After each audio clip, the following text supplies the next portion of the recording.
আসসালামু আলাইকুম। আমার এই ভিডিওটা মূলত এইচএসসি 26 ব্যাচের বাংলা প্রথম পত্র পরীক্ষার জন্য তৈরি করা। তো এর পাশাপাশি যারা এই ভিডিওটা দেখে রাখবা আশা করি পরবর্তীতে সবার উপকার হবে। তো এই ভিডিওতে কী আলোচনা করা হয়েছে? এখানে আলোচনা হয়েছে যে কীভাবে ইফেক্টিভ ওয়েতে টাইম মেইনটেইন করে সুন্দর করে বাংলা সৃজনশীল কভার করা যায়, প্লাস ভালো একটা মার্ক ক্যারি করা যায়। তো আমাদের ভালো মার্ক ক্যারি করার জন্য প্রথম শর্ত হলো খাতার সৌন্দর্য বজায় রাখতে হবে। খাতার সৌন্দর্যের জন্য প্রথমে যে জিনিসটা লক্ষণীয় সেটা হচ্ছে মার্জিন। মার্জিন অবশ্যই সবাই পেন্সিল দিয়ে টানতে হবে এবং উপরে আমরা মোটামুটি উপরে 1 ইঞ্চি প্লাস জায়গা ফাঁকা রাখি এবং সাইডে যতদূর পর্যন্ত রাখলে খারাপ না দেখায়। তো এরকম করবে না যে খুব কম স্পেসও রাখবে না, আবার খুব বেশিও বাড়া দিবে না। একটা মিডল লেভেল পর্যন্ত যে জায়গা পর্যন্ত রাখলে ভালো দেখায়। এরপর আসি প্রশ্নের নাম্বারিং। প্রশ্নের নাম্বারিংয়ের ক্ষেত্রে আমরা কালার পেন ইউজ করবো। বোর্ড পরীক্ষার ক্ষেত্রে আমরা নীল কিংবা বেগুন এই দুটো কালার ইউজ করতে পারি। তো প্রশ্ন কীভাবে লিখবো? আমি সৃজনশীল প্রশ্ন 1 নং প্রশ্নের উত্তর ভেবে দিলাম। এরপরে ক, খ যেগুলো আছে সেগুলোতে এক্সট্রাভাবে আবার ক এর উত্তর কিংবা খ এর উত্তর লেখার দরকার নেই। জাস্ট ক লিখে নিচে একটা টান দিয়ে দিলে এটাই এনাফ। তো শুরু করি। প্রথমে আমরা এখানে আনসার করবো হচ্ছে এইচএসসি 2025 সালে র্যান্ডম একটা সৃজনশীল প্রশ্ন যেটা আসছিল বিলাসী গল্প থেকে। তো গল্পের প্রথম প্রশ্ন ক নাম্বার? প্রশ্ন ছিল যে মৃত্যুঞ্জয় কোন ক্লাসে পড়তো? ক নাম্বার প্রশ্ন 1 মার্ক। মৃত্যুঞ্জয় 3rd ক্লাসে পড়তো, সোজা উত্তর, বাস শেষ। তো এখানে লক্ষণীয় বিষয় হলো যে আমি ক নাম্বার শুরু করছি কথায় 1 নং প্রশ্ন লেখার পর 1 লাইন স্পেস দিয়ে তারপরে ক নাম্বার দিয়ে, ঠিক আছে? এরপর আসি আমরা খ নাম্বারের ক্ষেত্রে। খ নাম্বারের ক্ষেত্রে আবার এটা লক্ষ্য রাখতে হবে যে পেজটাকে যদি অর্ধেক করি, দেখা গেছে যে অর্ধেক পেজের উপরের অংশ থেকে উপরের অংশে আমি নাম্বারিংটা করছি এবং বাকি অর্ধেক রাখছি আমি খ নাম্বারের জন্য। তো খ নাম্বার প্রশ্নে আমাদের থাকে হচ্ছে 2 মার্ক। 2 মার্কের জন্য টিচাররা এক্সপেক্ট করে 2টা প্যারা দিয়ে তুমি সুন্দর করে বুঝাই দিবা।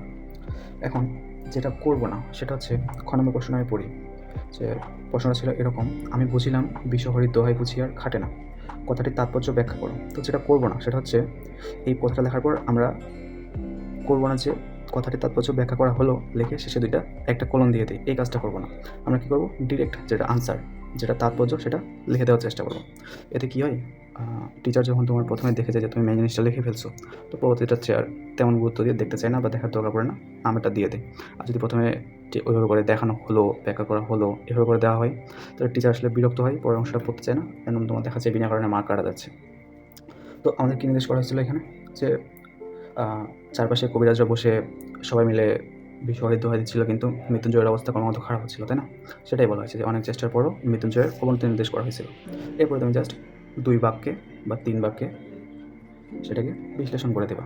কীরকম, সে সাপে কাটার পর তার চারপাশে কবিরাজরা একসাথে বিষহরির দোহাই দিতে থাকে বিষ নামাতে, কিন্তু কোনো লাভ হয় না, তাই নেড়া এই কথাটা বলছিল। বাস এখান পর্যন্তই খ নাম্বার লিখলে এনাফ। খ নাম্বার এর থেকে বড় না করলেই চলে। এরপরে আসি আমরা গ নাম্বার। তো গ নাম্বারের ক্ষেত্রে আমাদের কয় মার্ক আছে? 3 মার্ক, তাই না? 3 মার্কের জন্য আমাদের মোটামুটি 3টা প্যারা করা লাগে। তো প্রথম প্যারা আমরা হচ্ছে প্রশ্ন যে আছে তা থেকেই করে ফেলবো। দ্বিতীয় প্যারার ক্ষেত্রে আমরা প্রথমে গল্পের যে অংশটা আছে আমাদের গদ্য কিংবা পদ্যের, সেখান থেকে একটা পোর্শন নেব এবং উদ্দীপকে যা আছে সেই উদ্দীপকটাকে তার সাথে রিলেট করে আরেকটু বড় করে দেবো জাস্ট। আর সবার শেষে উদ্দীপকের সাথে মানে প্রশ্নের সাথে আবার রিলেট করে সাদৃশ্য কিংবা বিসাদৃশ্য যা নির্দেশ করা হয়েছে সেটাকে একটু এক্সপ্যান্ড করে বলে দেবো। তো এখানে দেখো, প্রত্যেকটা প্যারার ক্ষেত্রে আমরা মোটামুটি 2 লাইনের মতো স্পেস রাখছি। এটা না অনেক গুরুত্বপূর্ণ, মানে খাতার সৌন্দর্যটা অনেক গুণে বাড়ায় দেয়। আসো গ নাম্বার প্রশ্ন যেটা ছিল সেটা বলি। গ নাম্বার প্রশ্ন ছিল এরকম যে গ নাম্বারে আমাদের প্রশ্ন করা হয়েছিল যে রাজা রামমোহন রায়ের সাথে, তো গ নাম্বারে আমাদের প্রশ্ন ছিল এরকম যে উদ্দীপকের রাজা রামমোহন রায়ের সাথে বিলাসী গল্পের সমকালীন সমাজে প্রচলিত কোন দিকটির সাদৃশ্য দেখা যায়। তো উদ্দীপকটা ছিল এরকম যে সমাজে প্রচলিত কুপ্রথার বিরুদ্ধে রাজা রামমোহন রায় প্রতিরোধ করে দাঁড়ান এবং তিনি এই কুপ্রথা বাতিল করে একটা সুন্দর সমাজ ব্যবস্থা তৈরি করেন। তো তাহলে আমরা দেখতে পাই কি কুসংস্কারের ক্ষেত্রে তার উভয় ক্ষেত্রে আমাদের সাদৃশ্য দেখা যায়, তাই না? তো এই ক্ষেত্রে আমরা গ নম্বরের প্রথম প্যারাটাতে একদম তো এই ক্ষেত্রে আমরা প্রথম প্যারা দেওয়ার পর সুন্দর করে একটা স্পেস দিব, আর বাকি অংশটাতে আমরা উদ্দীপক প্লাস আমার যে মেইন গল্প আছে সেটার একটা কলাপস করে দিব। আর শেষে যে সুতরাং উদ্দীপকের সাথে সাদৃশ্যপূর্ণ নাকি বিসাদৃশ্যপূর্ণ নাকি যথার্থ নাকি অযথার্থ সেটা লিখে দিব, বা শেষ। এরপরে আসি আমরা হচ্ছে লক্ষণীয় বিষয় যে গ নম্বর কতটুকু লেন্থ, মানে 1 পেজ প্লাস দ্বিতীয় পেজের এই যে অর্ধেকের উপর পর্যন্ত, এর বেশি না, অর্ধেকের উপর পর্যন্ত এটুকু লিখলে মোটামুটি 3 নম্বরের জন্য এনাফ। এরপর আসি ঘ নাম্বার।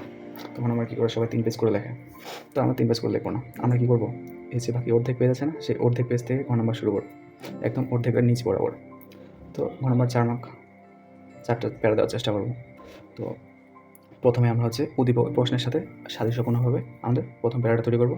দ্বিতীয় অংশটা আমাদের যে গল্প আছে গদ্য বা পদ্য সেখান থেকে নেওয়ার চেষ্টা করবো। তৃতীয় প্যারা নিয়ে আমরা মোটামুটি এই যে উদ্দীপক আছে সেটা থেকে তৃতীয়বার কমপ্লিট করে ফেলবো এবং সবার শেষে প্রশ্নের সাথে আবার রিলেট করেছে উক্তি যথার্থ নাকি অযথার্থ, আর সাদৃশ্য নাকি বৈসাদৃশ্য সেটুকু জাস্ট তুলে দেবো। তো এক্ষেত্রে আমাদের এই যে এখানে একটা স্পেস পাচ্ছি, এই জায়গায় আরেকটা স্পেস পাচ্ছি এবং শেষে আরেকটা স্পেস দিচ্ছি। তো এভাবে করে লিখলে আমরা দেখি যে মোটামুটি 1 পেজ, 2 পেজ, 3 পেজ, 4 পেজের মধ্যে আমরা একটা সৃজনশীল কমপ্লিট করতেছি। তো আসো এটার এখন তাৎপর্য কী? দেখো আমরা এরকম করে 2টা তাৎপর্য আছে অনেক গুরুত্বপূর্ণ। 1 নাম্বার হচ্ছে যে টাইম ম্যানেজমেন্ট। আমরা যখন এরকম করে লিমিটেডভাবে লিখবো একটা প্রশ্ন, এমন না যে গ নাম্বার 2 পেজ, খ নাম্বার 3 পেজ এভাবে করে র্যান্ডমলি না লিখে এভাবে যখন একই ফর্মেটে লিখবো তখন দেখা যাবে যে আমাদের সময়টা একদম অনেক সুন্দরভাবে ম্যানেজমেন্ট হয়ে যাচ্ছে। আমার ক্ষেত্রে এটা হয়েছিল। এরপর দেখো আমরা যে স্পেসগুলো দিচ্ছি একই সাথে সৌন্দর্য বাড়াইছে, প্লাস আমাদের দেখো লেখা অনেকটা কমাই দিচ্ছে, তাই না? এই যে ফলে অটোমেটিক্যালি তোমার টাইম ম্যানেজমেন্ট হয়ে যাবে, টাইম নিয়ে কোনো শর্টই পড়বে না। এরপরে 2 নাম্বার যেটা সবথেকে গুরুত্বপূর্ণ, যে আমাদের প্রত্যেকটা প্রশ্ন যদি আমরা এভাবে করে লিখি, প্রত্যেকটা প্রশ্নে যদি 1 পেজে ক খ, তারপরে গ, শেষে এখান দিয়ে ঘ নাম্বার কমপ্লিট, আবার পরের পেজে ক, তো দেখা যায় টিচার মার্ক দেওয়ার সময় প্রথম প্রশ্নে যে মার্ক দিচ্ছে শেষ প্রশ্নে সেই মার্ক দেবে। তো আমরা কী করি ইউজুয়ালি, যে প্রথম প্রশ্ন লিখি অনেক বড় করে, তো দেখা যায় টিচার সেখানে 9 দিল, কিন্তু 2 নম্বর প্রশ্নটা তুমি লেখার ক্ষেত্রে দেখবা যে সেম কোয়ান্টিটি তুমি লিখতে পারবে না, কিছুটা কম হবে। ফলে দেখা যাবে যে টিচার প্রথমবার 9 দিলে পরের সেখানে 8 দিচ্ছে, এবার তো আর কমতেই থাকবে ক্রমাগত। তারপরে দেখা যাবে তোমার মার্ক অটোমেটিক্যালি আস্তে আস্তে 8, 7, 6 এরকম ঘরে চলে যায়। কিন্তু যখন তুমি এরকম একই ফর্মেটে লিখবা, প্রত্যেকটা প্রশ্ন সেম, দেখা যাবে টিচার প্রথমে যদি 9 দেয়, পরের প্রশ্নে 8 দিতে একটু ভয় পাবে, মনে হয় কম হয়ে গেল মনে হয়। এরপরের প্রশ্নে দেখা যাবে যে ঠিক 8 কিংবা 7 এর নিচে নামবেই না, 9, 8, 9, 8 এর মাঝে দেখা যাবে তোমার এক্সট্রা মার্ক করা যাচ্ছে না, প্লাস হচ্ছে খাতাটা সৌন্দর্য বৃদ্ধি পাচ্ছে। তো এভাবে করে সবাই আনসার করার চেষ্টা করবা। সবার জন্য শুভকামনা থাকলো। আসসালামু আলাইকুম।